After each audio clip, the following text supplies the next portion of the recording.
Hola, mi nombre es Nicolás Alberini, yo soy neumonólogo del Hospital Austral. La idea es dar una charla sobre los conceptos generales y manejo de la hemóptisis en el departamento de emergencias. Primero definimos la hemóptisis, es la expulsión de sangre proveniente del árbol traqueobronquial con los accesos de tos. Es importante diferenciarla de la pseudohemóptisis para valorar su tratamiento. En estas imágenes podemos ver como causas de pseudohemóptisis varicosidades en la pared lateral inferior de la lengua y en esta otra un área de sangrado de la fosa nasal, ambas causas de sangrado de baja cuantía. Generalmente esto se puede dar durante la noche, donde el paciente al despertarse por la mañana tiene secreciones hemáticas en la parte posterior de la faringe y luego las expele con la tos. Y entonces el paciente entra en duda si esto proviene del árbol bronquial o fuera de él. Entonces siempre revisar la cavidad oral, indagar bien por cómo es que el momento en el que apareció el sangrado, la tos, si manchó la almohada, cómo diferenciar bien distintas causas de pseudohemóptisis, ¿no? De las que realmente provienen del árbol traqueobronquial. ¿Cómo podemos clasificar la hemóptisis? Históricamente había un concepto de clasificación relacionado al volumen de la hemóptisis, entonces se decía que podía ser leve, moderada o grave en función del volumen de sangrado que el paciente tenía con la expectoración. Pero eso se vio que es muy difícil de categorizar porque muchas veces el paciente tiene su evento de hemóptisis sobre una toalla o en el lavabo del baño o en el piso y bueno, y es difícil cuantificar esa cantidad de sangre. Y en otras ocasiones también hay un volumen de sangre que queda en la vía aérea y se transforma en coágulos y bueno, es imposible de cuantificar. Entonces se ha optado por esta otra clasificación en donde decimos si la hemóptisis es amenazante o no amenazante. En la no amenazante, ahí entrarían los casos de hemóptisis de escaso o moderado volumen, que serían las históricas, ¿no? Digamos, y amenazante la llamamos cuando compromete la ventilación del paciente. Entonces, en esto tenemos en cuenta el volumen, pero no solamente el volumen, sino también la velocidad con la que se produce el sangrado, así también como la capacidad funcional respiratoria del paciente. No es lo mismo un sangrado de gran volumen en un sujeto joven con una función pulmonar normal, con buenos accesos de oxígeno, donde pueda aclarar su vía aérea. Por supuesto es una situación grave que amerita internación y todo, pero el paciente expele toda la sangre de su vía aérea y la mantiene limpia. Distinto es el escenario en un paciente añoso con EPOC, donde su mecánica ventilatoria ya no es la mejor y donde tal vez volúmenes de sangre menor podrían complicar la ventilación de este paciente. Recordar acá que el volumen, el espacio muerto de la vía aérea son 150 mililitros, y bueno, digamos, con volúmenes de esas características ya podemos obstruir todo el espacio muerto. Y el concepto clásico de hemóptisis de gran volumen es cuando tenemos una producción de 150 mililitros por hora o más de 600 mililitros o más en un día. Las hemóptisis sabemos que pueden ser, digamos, hay dos tipos de circulaciones en el pulmón. La circulación por las arterias pulmonares, que digamos todo el gasto cardíaco circula por las arterias pulmonares, pero el árbol pulmonar es un árbol de baja presión y generalmente no es digamos, la que está a cargo de los eventos de hemóptisis. Generalmente la hemóptisis está a cargo de la circulación por las arterias bronquiales, que tiene ya la presión sistémica. ¿Cuáles son los factores predictores de mortalidad y en los pacientes que necesitan internarse por hemóptisis, ¿no? En este estudio de 1807 eventos de hemóptisis, los factores independientes de mortalidad que encontraron son los pacientes con alcoholismo, pacientes con cáncer, los pacientes con aspergilosis, en nuestro medio también podríamos agregar la tuberculosis, ya que en nuestro medio es una de las causas más frecuentes de hemóptisis e incluso una de las causas más frecuentes de hemóptisis amenazante, ¿no? Y después, bueno, por supuesto, la combinación de digamos, una cavidad tuberculosa con un micetoma que se puede formar en su interior, ¿no? El compromiso de la arteria pulmonar, la radiografía de tórax cuando hay compromiso de 2 o más lóbulos ya al ingreso y el requerimiento de intubación orotraqueal al ingreso. Todos esos son factores predictores de mortalidad. La etiología de la hemóptisis la podemos clasificar según su factor, digamos, causante, como pueden ser infecciones. Dentro de las infecciones, la tuberculosis la más frecuente, pero puede ser también una neumonía necrotizante, ¿no? Una traqueobronquitis también, una bronquitis crónica en un paciente con EPOC, el cáncer de pulmón, por supuesto, bueno, cardiopatías, inflamación, las bronquiectasias, también una de las causas más frecuentes de hemóptisis, pacientes con bronquiectasias. Lo que sucede en las bronquiectasias es que la inflamación crónica del tejido pulmonar genera vasos de neoformación y esos vasos de neoformación son los que sangran. En general, en la mayor parte de los eventos de hemóptisis, lo que sucede es que hay una neovasculatura anómala que es tortuosa, que es, digamos, sin paredes musculares, que se produce en respuesta a un proceso inflamatorio, como pueden ser las bronquiectasias o una tuberculosis, que genera una cavidad, una caverna y una inflamación crónica en el tejido pulmonar. Y digamos, esa neovasculatura también se produce en el cáncer de pulmón, ¿no? Que es anómala, que es tortuosa, que tiene bueno, distintas formas, es la que genera finalmente el sangrado. Y hay otra forma de explicarla etiológicamente, que es cuando la enfermedad está en la vía aérea, como dijimos puede ser en la bronquitis, en las bronquiectasias, un carcinoma broncogénico, las metástasis endobronquiales, tumor carcinoide, un cuerpo extraño. Después tenemos cuando la etiología puede estar en el parénquima pulmonar, como pueden ser los casos de las infecciones, alguna colagenopatía, estas que generan vasculitis, iatrogénico, alguna coagulopatía, alteraciones en la vasculatura pulmonar, alguna malformación arteriovenosa, un tromboembolismo de pulmón, el pseudoaneurisma de la arteria pulmonar, iatrogénico también con Swan-Ganz. Y después tenemos la etiología criptogénica, que es cuando no encontramos la etiología de la hemóptisis.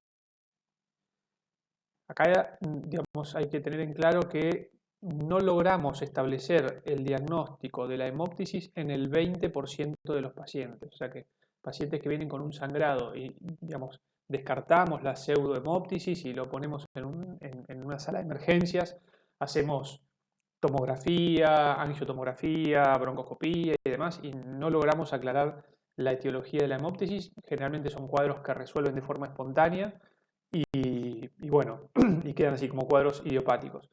Y este número aumenta, puede llegar hasta el 40% de los pacientes fumadores, que ya tienen una inflamación crónica de la vía aérea por el hábito tabáquico. Vamos con una consulta de un paciente. Este es un paciente que llega a la guardia con tos de una semana y agrega expectoración hemoptóica. Caso bastante frecuente. Esta expectoración hemoptóica se da en las últimas 24 horas. Entonces, ¿qué deberíamos hacer?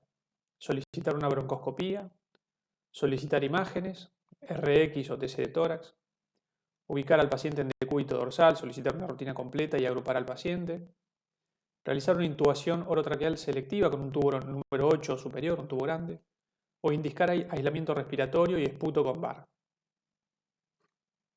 Bueno, lo que deberíamos hacer es tratar de ver qué es lo que le está generando esta expectoración hemoptóica al paciente, para lo cual lo primero que tenemos que hacer es tratar de ubicar el sitio de sangrado y para eso hacemos imágenes, una RX de tórax o una TC de tórax. Yo diría fundamentalmente una tomografía de tórax. La radiografía de tórax, vamos a ver que hay algunas etiologías que pueden pasar desapercibidas en una radiografía de tórax. Entonces, bueno, si tienen a mano una radiografía de tórax se puede hacer, pero lo ideal es hacer una tomografía de tórax sin dudas.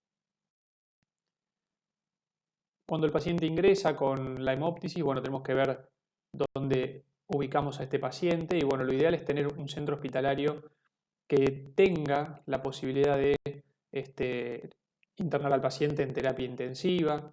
Este paciente se puede descompensar rápidamente y puede requerir intubación orotraqueal hasta incluso de forma protectiva, entonces tiene que ser un centro que tenga terapia intensiva. Idealmente, bueno, neumonología, cirugía de tórax, tiene que tener capacidad de poder realizar una broncoscopía y eventualmente hemodinamia. Así que tiene que ser un centro de alta complejidad. ¿Qué hacemos cuando este paciente ingresa a la sala de emergencias? Bueno, medidas posturales. Siempre tratamos de ubicarlo en decúbito ipsilateral al lado del sangrado.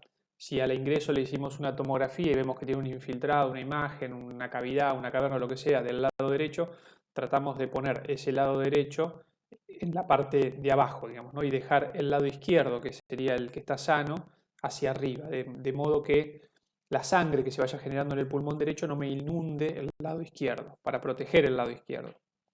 Se tiene que suspender la kinesiología respiratoria, las nebulizaciones y el paciente tiene que quedar en reposo.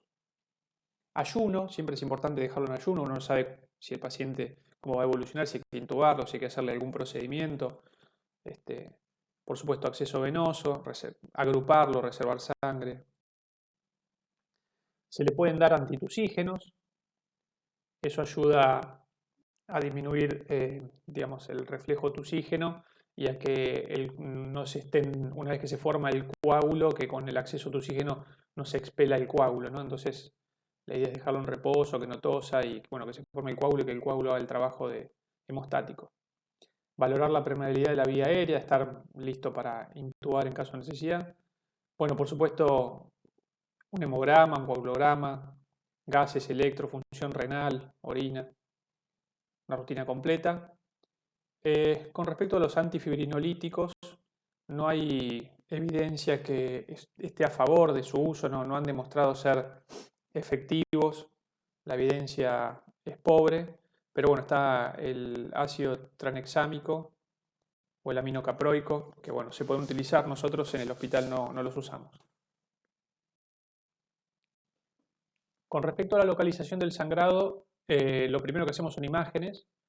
La radiografía de tórax tiene un uso limitado, en ocasiones de tumores pequeños de la vía aérea, como puede ser un tumor carcinoide, o en el caso de bronquiectasias, cuando son bronquiectasias pequeñas, o patología, digamos, discreta de la vía aérea, puede ser que pase desapercibida. Así que lo que siempre utilizamos, casi siempre hacemos de ingreso, es una tomografía de tórax o una angiotomografía de tórax. La tomografía de tórax es muy útil, cualquiera la puede leer. Ya la angiotomografía de tórax requiere que, digamos, tengamos un imagenólogo presente y que, bueno, que haga las reconstrucciones y demás. No es tan fácil de leer, ya necesitas un especialista que esté 24 horas en el centro, ¿no? Pero bueno, tomografía o angiotomografía de tórax, lo que uno disponga está bien como para hacer un approach inicial al diagnóstico y a la localización del sitio de sangrado en estos pacientes. Con la tomografía se puede detectar el sitio de sangrado en un 70-88% de los casos.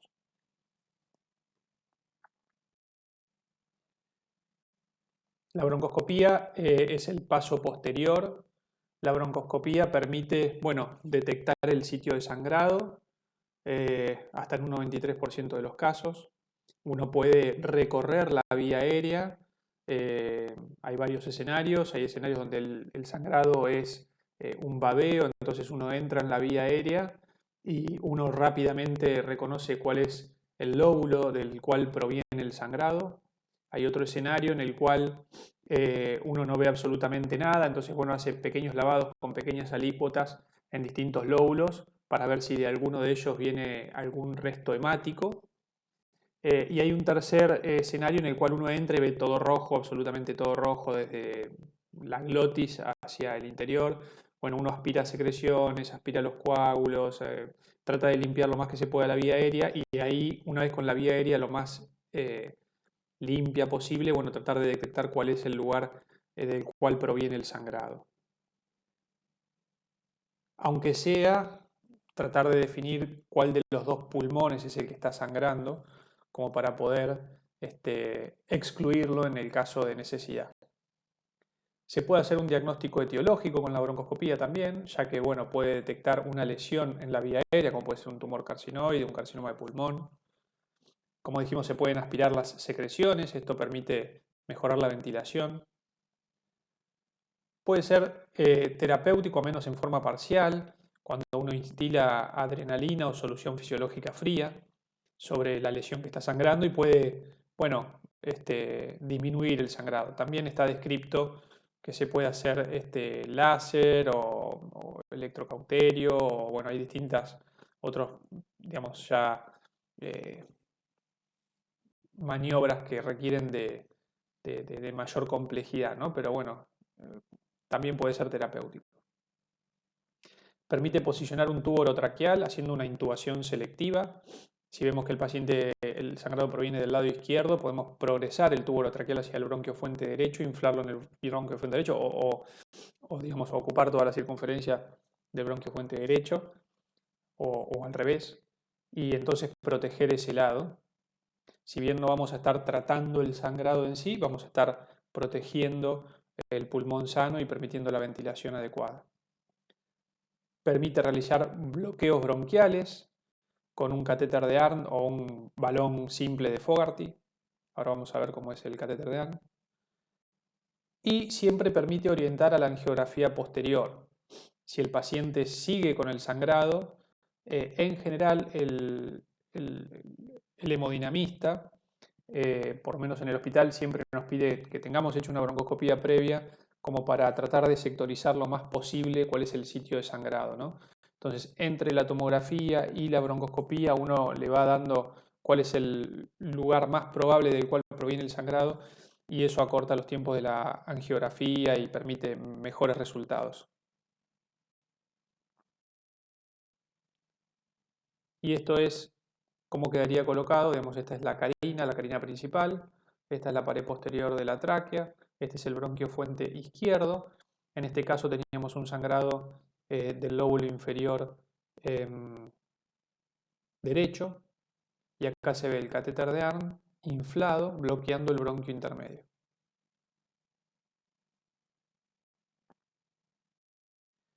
Otra posibilidad es colocar un tubo doble lumen.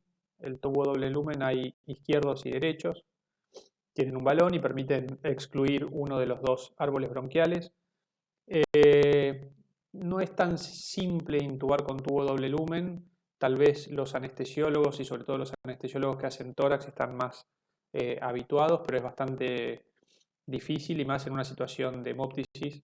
Está descrito, se puede hacer, uno coloca un tubo doble lumen, permite ventilar el pulmón que está sano y el otro pulmón, bueno, va a seguir sangrando, pero no nos va a inundar el lado sano.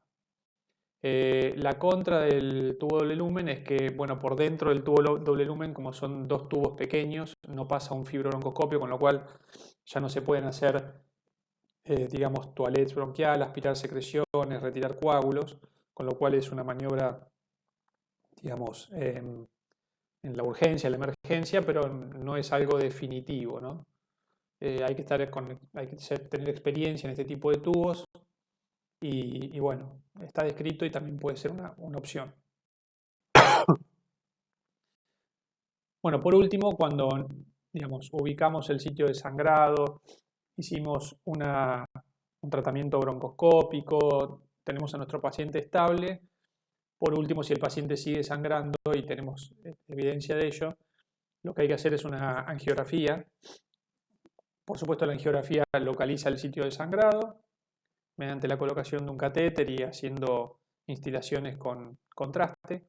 Aquí se ve el árbol bronquial normal y en esta zona hay un área, digamos, donde hay vasos tortuosos, donde se ve inflamación, digamos, son vasos inflamatorios. Entonces, probablemente esta sea el área a tratar por el hemodinamista. El hemodinamista tiene que hacer una selección supraselectiva de estos vasos para evitar complicaciones y excluirlos.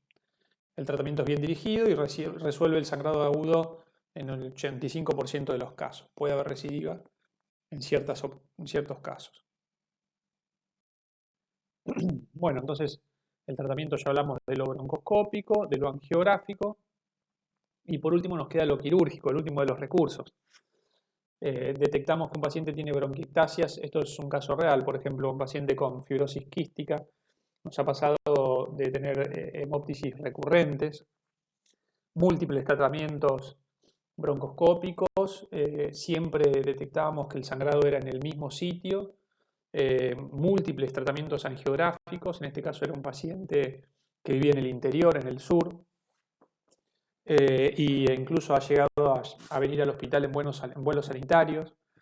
Esto le generaba muchísima ansiedad al paciente porque nos pasaba 2 veces por año. Bueno, finalmente, ustedes saben que los pacientes con fibrosis quística, la función pulmonar es lo que les da la sobrevida, ¿no? Entonces, no fue fácil tomar la decisión de operarlo y de sacarle un lóbulo, porque le estábamos restringiendo función pulmonar, pero bueno, a su vez, cada uno de estos eventos lo ponía en riesgo.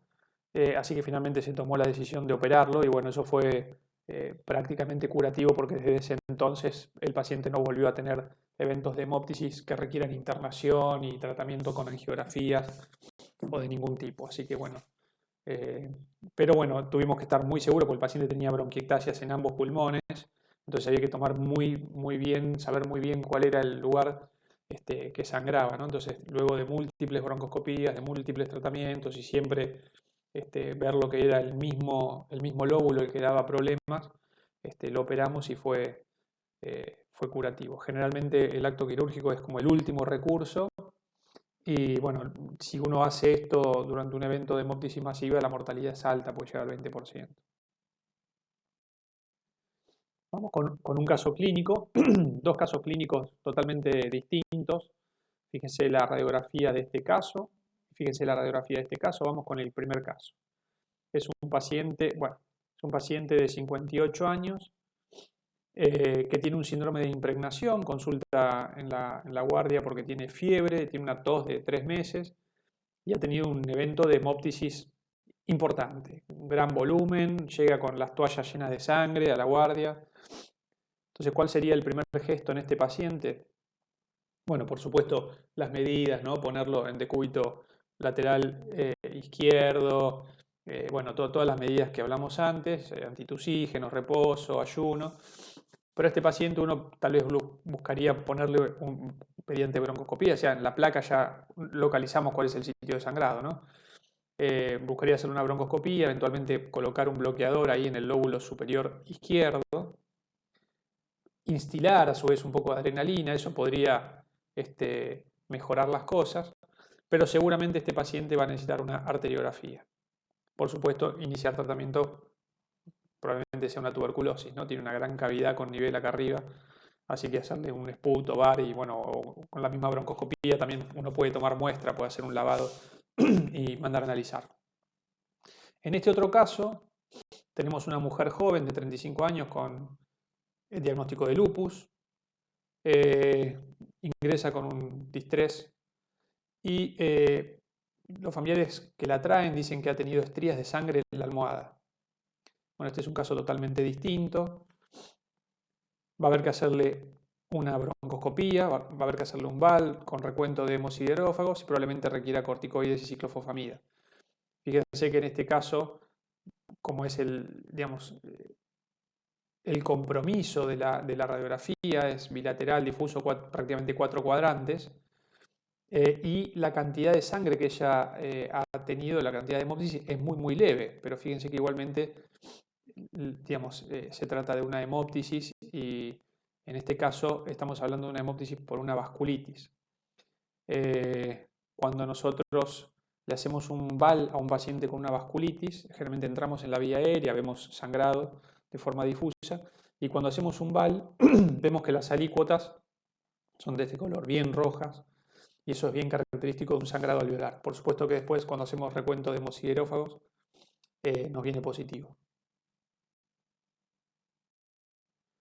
Bueno, resumiendo, tener en cuenta si el evento de hemoptisis amenaza la vida, si puede inundar la vía aérea, valorar la necesidad de hacer una intubación orotraqueal, generalmente hacerlo con tubos grandes, 8 o 9, que permitan el acceso a la vía aérea con un fibrobroncoscopio, aspirar secreciones.